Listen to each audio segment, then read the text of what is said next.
इस वीडियो में हम 1 से 100 तक की गिनती को हिंदी में सिखाना सीखेंगे। अक्सर टीचर्स बच्चों को सिर्फ इंग्लिश में सिखा देते हैं क्योंकि 100 तक की गिनती बच्चों के लिए कुछ हद तक इंग्लिश में सीखना आसान होता है कि 20 अगर बता दिया तो बच्चा रिपीट करता रहता है 21, 22, 23। लेकिन सिर्फ गिनती को इंग्लिश में सिखाना और बाकी सभी चीज़ें हिंदी में सिखाना कई बार बाद में प्रॉब्लम्स क्रिएट करता है। जब बच्चों को शब्दों से अंकों में लिखना या अंकों से शब्दों में लिखो या जब 100 के आगे गिनती सिखाते हैं, तो इसलिए ज़रूरी है कि हम बच्चों को हिंदी में पहले गिनती सिखाएं और हिंदी में अगर सीख जाएंगे बच्चे तो इंग्लिश में बाद में बहुत आराम से सीख जाएंगे। और हिंदी में भी अभी आप जानेंगे कि इंग्लिश गिनती सिखाने का तरीका बिल्कुल वैसा ही है जैसा कि इंग्लिश में है। तो अभी हम देखते हैं। तो बच्चों को हिंदी में गिनती बोलने में काफ़ी दिक्कत आती है क्योंकि उनको आवाज़ के आधार पर नहीं सिखाया गया है। यदि आप आवाज़ के आधार पर उनको हिंदी में गिनती सिखाएंगे तो वो उतनी ही आसान लगेगी जितनी इंग्लिश में लगती है। तो सबसे पहले 1 से लेकर 20 तक गिनती बच्चों को सीखने में दिक्कत नहीं आती है।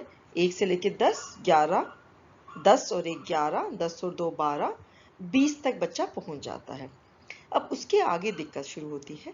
तो यहाँ पर अगर बच्चे को आप जो धाई वाली संख्याएं हैं, धाई वाली संख्याएं से मेरा मतलब है 20, 30, 40, 50, उसकी आवाज पर ध्यान देने के लिए बोलें कि 20। तो 20 में किसकी आवाज आ रही है? ब ईस, 20। तो 20 के बाद जो भी संख्याएं आएंगी उसमें वही ईस की आवाज आएगी। तो बच्चों को एक जो गलती टीचर्स अक्सर करते हैं, वो बच्चों को कैसे बोलते हैं? 2 और 1 21, 2 और 1 3 होता है, 2 और 1 21 नहीं होता है। तो हमेशा तो 2 और 1 21 बोलना ना केवल गणितीय रूप से गलत है, बल्कि उससे बच्चों को उसकी आवाज का भी एहसास नहीं हो पाता है। जैसे कि अगर आप बोलें 20 1 21, देखो 20 स की आवाज आई है, 21 स की आवाज, 22 20 2 22, और ऐसे ही 30 30 के बाद आने वाली 8 संख्याओं के अंत में 30 की आवाज होगी। जैसे 30 1 31, 30 2 32, 30 3 33। तो बच्चों को ये एहसास कराओ, देखो 33 किसकी आवाज आ रही है? 30। इसका मतलब 33 किसके बाद आएगा? 30 के बाद। या मैंने कहा 35, तो 30 आ रहा है ना, तो 30 35 किसके बाद आएगा? 30 के बाद। इसी तरीके से 40, आप देखेंगे 40 में लीस की आवाज है, तो 41 42 43। 60 से 60, तो 60 के बाद जितनी भी 8 संख्याएं आएंगी उनके अंत में 60 आएगा। 61 62, तो 60 और 1 61, 60 और 2 62, 60 और 3 63। सिमिलरली आप देखेंगे 70, तो 70 में 70 की आवाज आ रही है, तो 70 1 71। तो जब बच्चे 70 बोल रहे हैं तो आपको बताना है कि 70 के बाद जितने भी मैं बोलूंगी उसमें 70 की आवाज आनी चाहिए, जैसे 70 में आ रही है, तो 70 1 71। ऐसे ही 80 में सी की आवाज, और 90 में 90 90 की, 90 1 91, 90 2 92। तो अगर आप इस तरीके से आवाज के माध्यम से बच्चों को एक्सप्लेन करेंगे तो बच्चे उसको जल्दी समझ जाएंगे। तीसरी चीज जो हमें आवाज में सिखानी है वो है, एक तो हमने बता दिया कि 30 के बाद अगर आएगा तो उसके अंत में 30 की आवाज आएगी।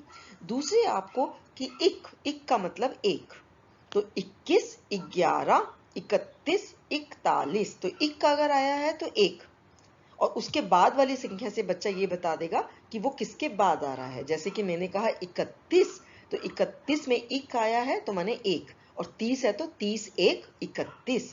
ऐसे ही 61, 61 मतलब एक, और 60, तो 60 1 61। ऐसे ही बा अगर है तो बा का मतलब दो, तो 12 22 32 42। त से जो शुरू होगा तो हमारा 13 23 33 43 53। तो हमेशा त से शुरू होता है तो 3 होगा उसका मतलब, और 3 में आपको कोई 10 वाली संख्या जोड़नी है, जैसे 70 3 73, तो त से, क्योंकि 70 और 3। ऐसे ही 4 है तो च से, जैसे 14 24 34, तो च या चो की आवाज आई तो 4 होगा और उसमें 10 वाली संख्या जोड़नी है। प से 5, छ से 6 और 7 से 70। तो आप ये देख सकते हैं इन आवाज के माध्यम से आप बच्चों को उनको ज्यादा आसानी से याद करा सकते हैं। अब आती है 2.5 से एकदम पहले वाली संख्या, यानी कि 20 से 1 कम, 30 से 1 कम या 40 से 1 कम। वहां हम बच्चों को नियम बता सकते हैं कि जो भी 2.5 की संख्या आएगी उससे एक कम संख्या हमेशा उन से शुरू होगी। तो 20 से 1 कम 19, और उसमें जो संख्या जिससे वो कम है उसी की आवाज आएगी। तो उन जैसे 30 से 1 कम तो उसमें 30 की आवाज आएगी, और उन तो 29, 40 से 1 कम 39, 50 से 1 कम 49, 60 से 1 कम 59। तो इस तरीके से आप बताएंगे कि एक कम जो 9 वाली आवाज है उसमें वही आएगी। और प्रैक्टिस के लिए आप कैसे कर सकते हैं, बच्चों को ओरली पूछे, अच्छा 60 से 1 कम, तो बच्चों को 60 से 1 कम याद होना चाहिए कि 59, 70 से 1 कम 69, 80 से 1 कम 79।